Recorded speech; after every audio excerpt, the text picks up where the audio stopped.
Buenos días, amados hermanos. Comenzamos una nueva semana y retomamos nuestro estudio en estos 7 salmos que hemos propuesto para ocupar estos domingos en la palabra de Dios. Ayer Germán nos presentaba el Salmo 6, el primero de 7 salmos penitenciales.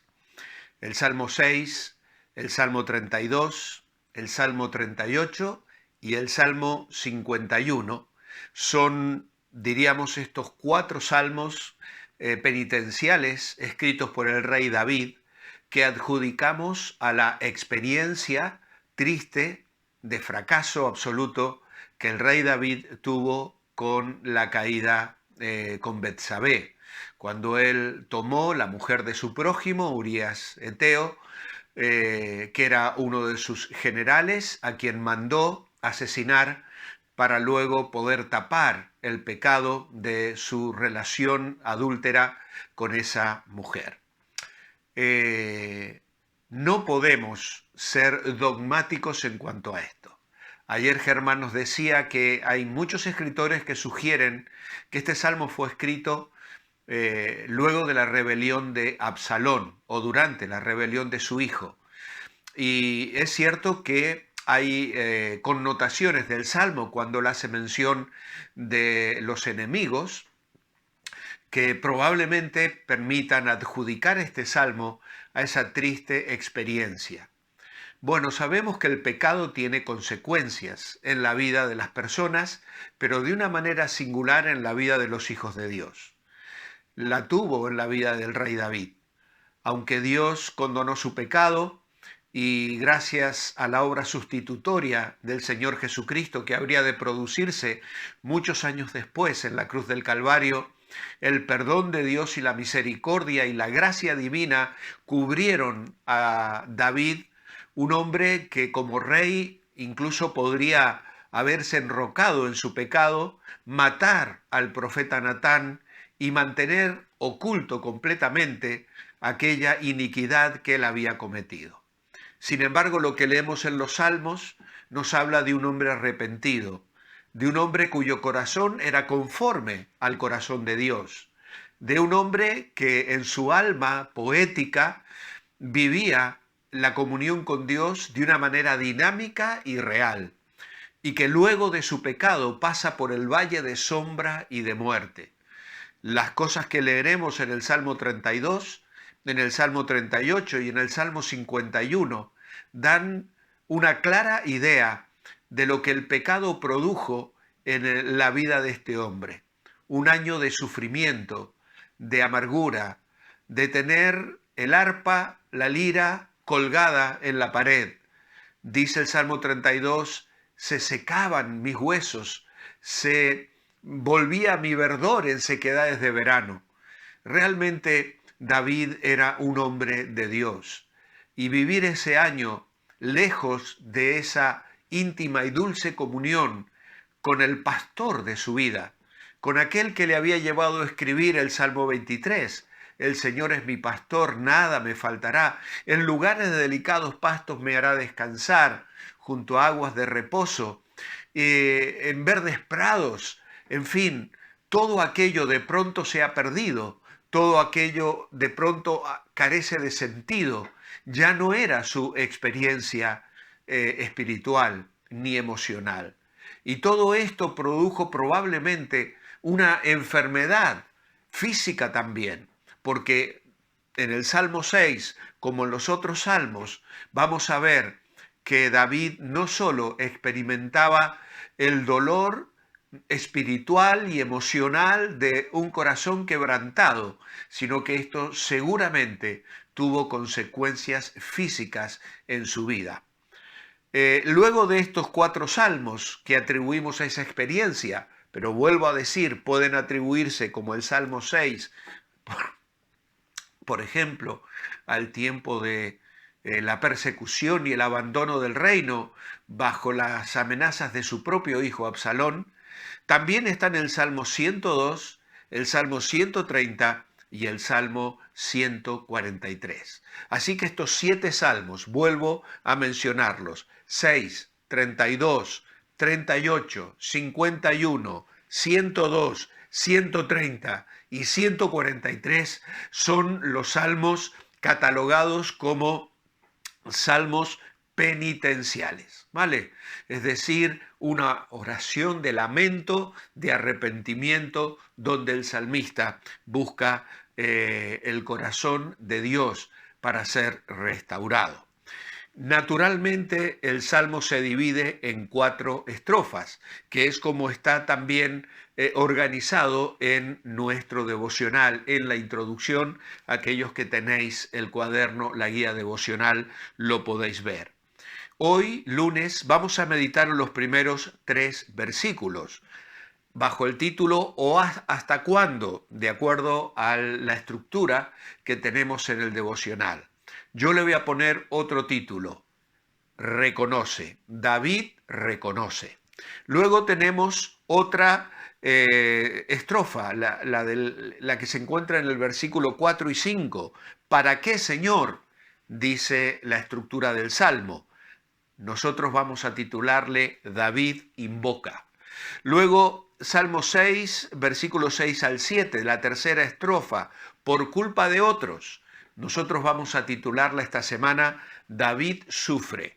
Y finalmente, Salmo 6, la estrofa del versículo 8 al 10. Iguales pero diferentes es el título de la estructura en nuestra guía devocional.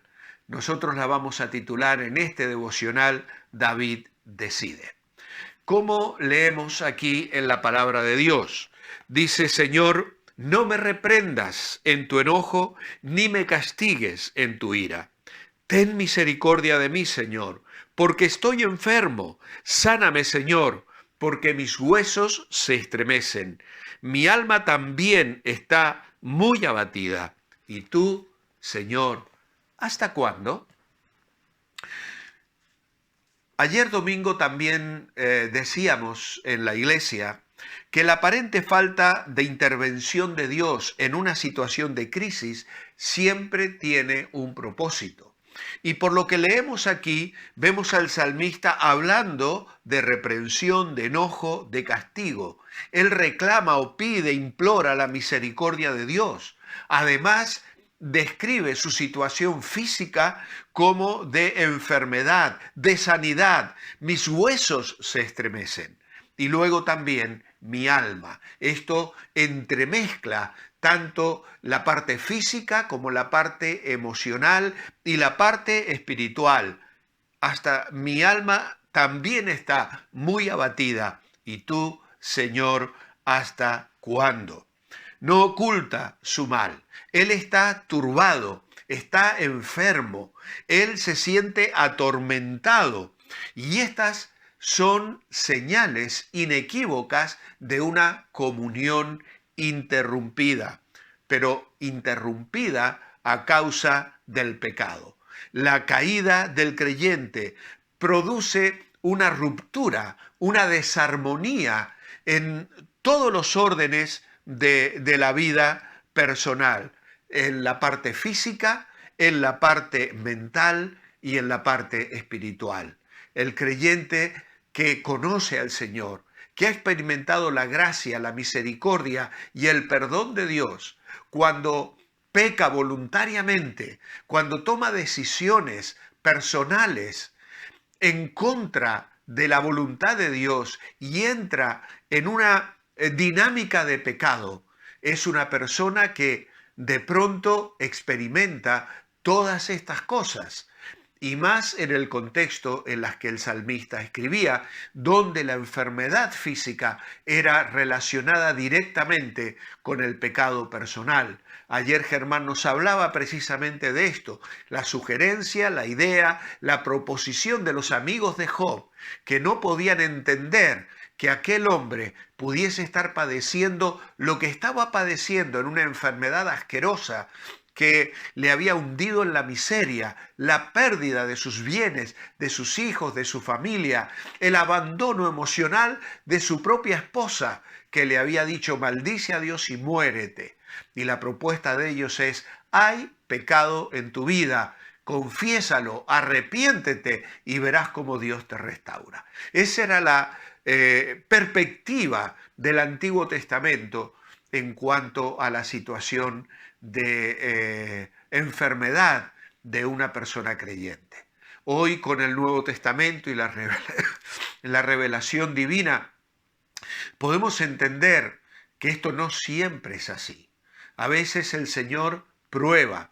Como leemos y hemos mencionado, la aparente falta de intervención de Dios en una situación de crisis, sea económica, sea de salud, sea emocional, sea de enfermedad física, pues tiene un propósito en nuestras vidas. A veces es consecuencia del pecado, como pasó con los corintios, que eran una iglesia que había optado por una actitud de rebeldía contra Dios y que estaban distorsionando lo que era la cena, la mesa del Señor, y muchos de ellos no solo se encontraban enfermos, sino que Pablo les dice: algunos de los vuestros incluso han perdido la vida como consecuencia de su pecado. Pero esto no siempre es así. Por eso nuestra oración es: examíname, oh Dios, ve si hay en mí camino de perversidad y guíame en el camino eterno. Así vemos al salmista con una preocupación profunda. No quería más reprensión por parte del Señor. Él busca la misericordia, la sanidad divina. Ya el enojo y la ira de Dios han causado su efecto. Y ahora el dolor extremo de una enfermedad que le abate hasta los huesos le lleva a una crisis emocional probablemente de profunda depresión. Pero él levanta su plegaria, que tiene un valor extraordinario para la teología cristiana, porque nos lleva a darnos cuenta que el amor de Dios es una fuerza que sobrepasa todos los límites del entendimiento. Dios nos ama, te ama a ti, me ama a mí, mucho más de lo que podemos imaginar. Y aunque podamos haber experimentado una situación de pecado, como la que encontramos descrita en la guía devocional, que habla de pecados que nos cuesta entender que son algo malo, o de pecados a los que le tengo más miedo a las consecuencias, pero que me siento tentado a cometerlos. En realidad, cuando el creyente peca, el creyente está creyéndole a Satanás. Es decir, el pecado nos ofrece algo y nos dice: mira, esto va a satisfacer tu corazón. Entonces yo le estoy creyendo a la promesa que Satanás a través del pecado me ofrece, y eso se transforma en una experiencia de incredulidad, porque en realidad, si yo caigo en la tentación y abrazo el pecado, le estoy diciendo a Dios: Dios, no tienes la capacidad de satisfacer mis necesidades como el pecado me ofrece satisfacerla. Por eso el pecado en el creyente ofende tanto a Dios y tiene consecuencias tristes en nuestra experiencia personal. Nos volvemos al Señor como el salmista en este día para reconocer un amor que sobrepasa nuestro entendimiento. Y a pesar de que a veces nos parezca que el Señor no contesta como le parecía al salmista en esta primera estrofa, sí estamos seguros de que Él nos escucha, nos atiende y nos ha de responder.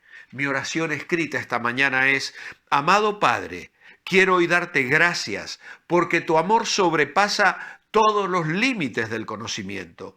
Gracias porque aun cuando aparentemente no respondes en una situación de crisis, siempre tienes un propósito para mí de bien y de bendición. Confío en ti, creo en ti, en tu nombre. Amén. Que el Señor os bendiga. Os espero mañana, martes. Manteneos bendecibles.